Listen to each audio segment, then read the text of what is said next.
The Yankees split a rain-shortened series with Tampa Bay. They lost Game 1 4-2 and won the second game 2-0. But honestly, the series may have shown one of the clearest contrasts we've seen from this team all year. Because in Game 1, the Yankees did almost everything except the one thing that actually matters: cash in on opportunities. And then in Game 2, they finally won a game built on pitching, defense, patience, and one massive swing late. And that matters, because this series showed both the Yankees' biggest weakness and what winning baseball can still look like for them.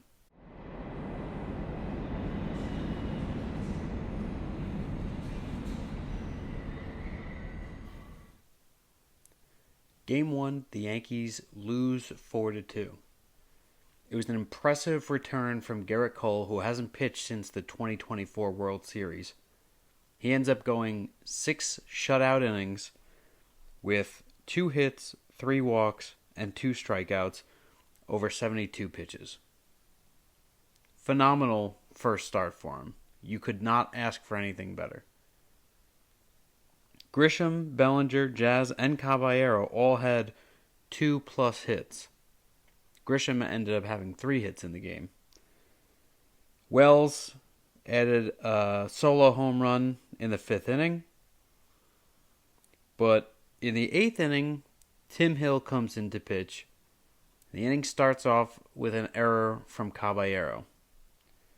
Tim Hill proceeds to give up 3 hits, 1 walk, 3 earned runs, and 1 unearned run.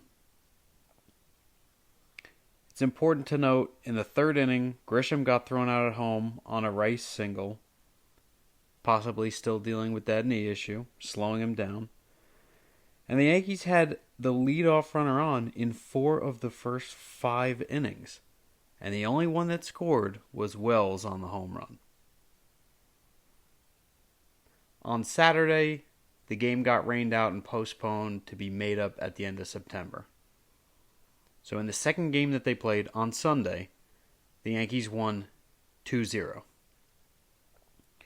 Ryan Weathers started the game, pitched a phenomenal 7-inning shutout, giving up 4 hits, 3 walks, and 4 strikeouts.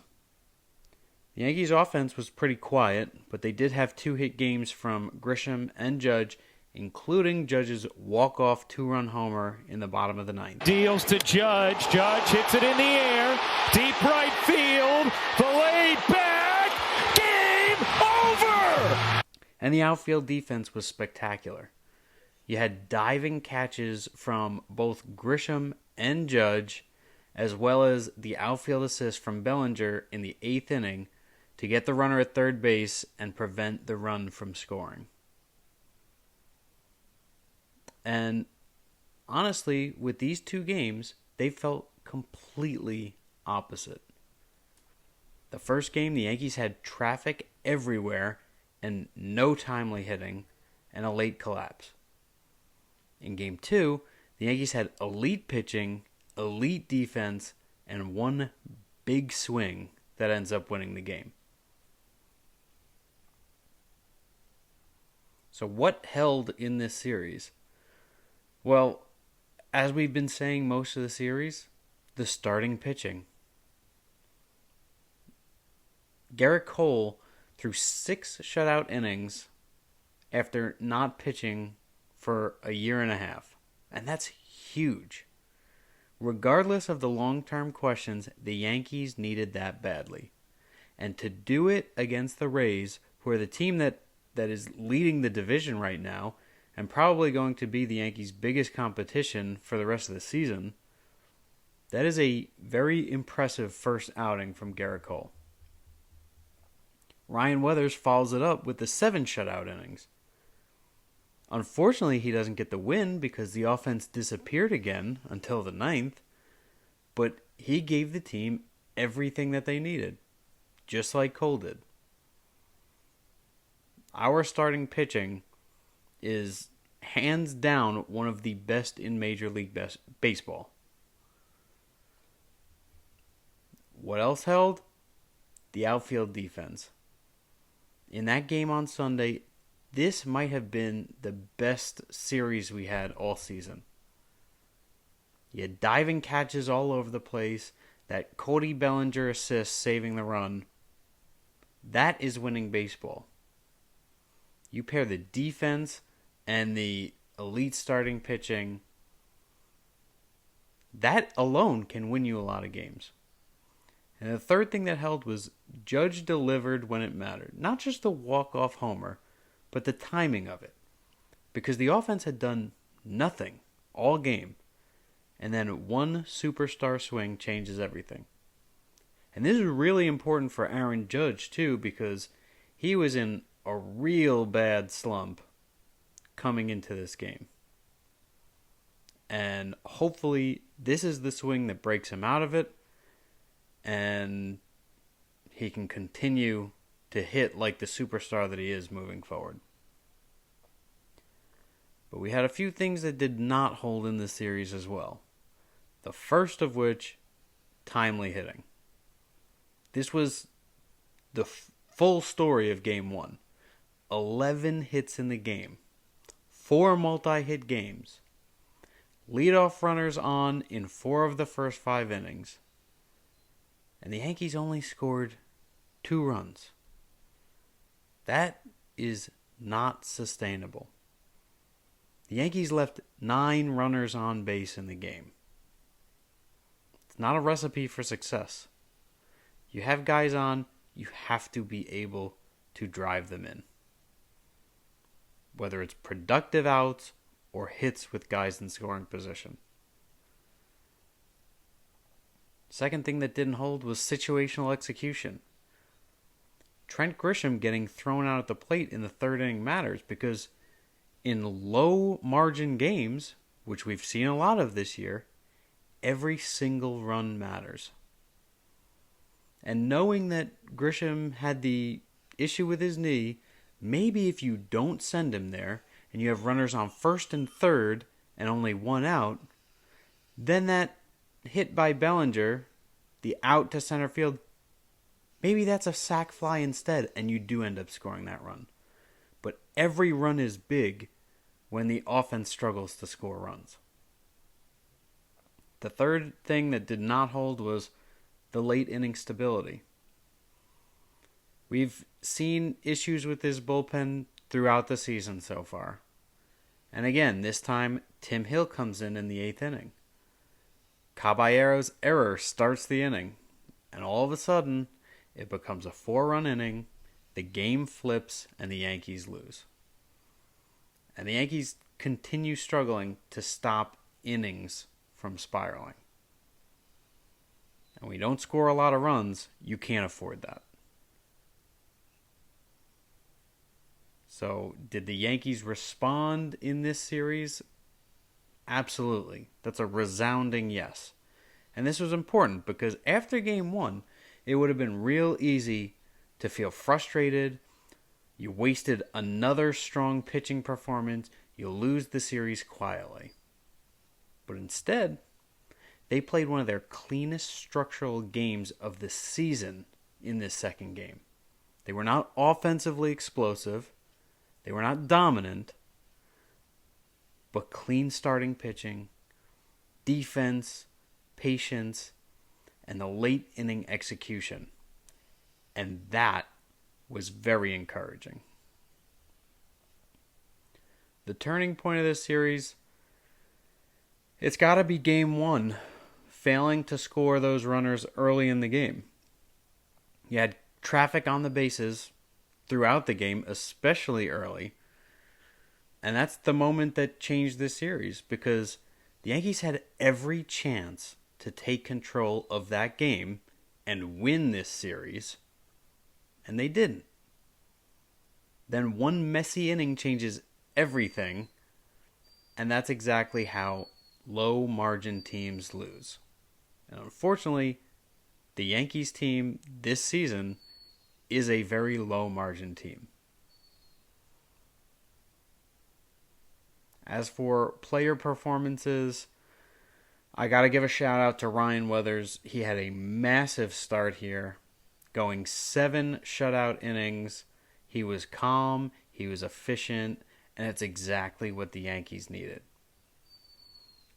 Also have to give the shout out to Aaron Judge for finally coming through with the clutch hit, breaking out of his slump, and essentially winning the game for us on Sunday. The concern out of this series was the situational offense. The lineup leaves way too many opportunities on the field, as shown by the 9 runners left on base on Friday. And that's the biggest offensive concern right now. It's not power, it's execution. And what's trending with these players right now is the defensive identity. And the series actually showed something very interesting. The Yankees can win with pitching, defense, and cleaner baseball. And they can lose with poor defense, unreliable bullpen pitching, and a messy inning.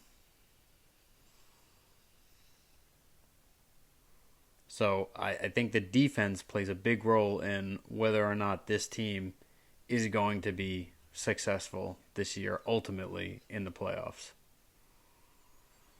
For our structural check, the series revealed 2 different versions of the Yankees. You had the good version on Sunday, with the elite starting pitching, strong defense, superstar power late in the game, and clean structure. That team can beat anyone. You can beat the Rays. They're probably the biggest competition in the American League right now. If you can beat the Rays, you can beat anybody in the American League. Then you have the bad version of this team, where despite the strong starting pitching, you've got traffic on the bases without scoring. You've got a bullpen that can spiral in any game. You have an inability to create separation and give yourself some cushion in the game. And then you've got mistakes that just compound. And that team stays very fragile. So the biggest takeaway from the series is the Yankees are still fighting for their consistency of identity. Because both versions of this team showed up in this series.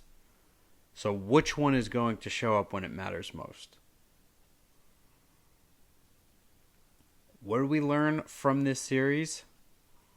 Well, the Yankees can still win clean baseball games. Game 2 proved it. We have the ability to do it. It's just a matter of doing it consistently. Also, timely hitting remains the issue on offense. It's not talent, it's not total hits, it's execution. We had 11 hits. We had 4 players with multi-hit games. And we barely scored 2 runs. That's a problem. And we also learned that Gerrit Cole still matters enormously, even beyond the numbers. Just having him there and his presence and his ability to come out and throw 6 shutout innings, that provides the stability for the pitching staff, and especially with Fried out right now. It's another ace that you can rely on, and that's huge. For our trend lines, starting pitching continues to trend up. Our defensive identity going into that second game is trending up. Our bullpen trust is still trending down. There are not a lot of guys that you trust to be good consistently. It was nice to see after Tim Hill lost the game in the first game, he did come out for the 9th inning and ended up getting the win in Game 2. Gave up 1 hit and 1 walk, but no runs. Our situational hitting is trending down, and our structural consistency is still fluctuating because we see 2 completely different versions of this team in back-to-back games. So what should we watch for in this next series? Well, number one, can the offense cash in opportunities more consistently? That is the biggest offensive question. Because you're not going to win games if you keep getting guys on base and not driving them in. Number two is, can the Yankees build on the defensive momentum from Game 2? Because that looked sustainable. You've got guys who are making plays, making incredible catches. The outfield assist literally saved the run from scoring. And that's huge. Because you go from a tie game to possibly being down late, and being down late in the ninth inning is a much different situation than a tie game in the ninth inning where you have nothing to lose. So, can the Yankees build on the defensive momentum that they started in the second game of that series? And then the third thing is, can the Yankees go on another run here? The last time the Yankees faced the Kansas City Royals, they had a 3-game sweep that led to a 16-3 stretch. With this last win against Tampa, if the Yankees can go into Kansas City and handle business, maybe we can see them go on another nice big winning streak like that. So our final verdict, the Yankees have not fully solved their margin problem. And that was proved by Game 1.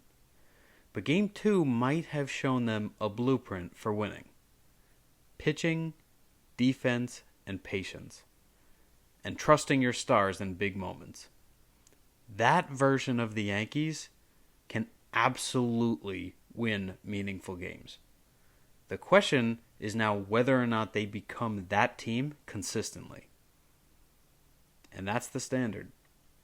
It's not just creating opportunities, but proving that you can cash them in when the game gets tight.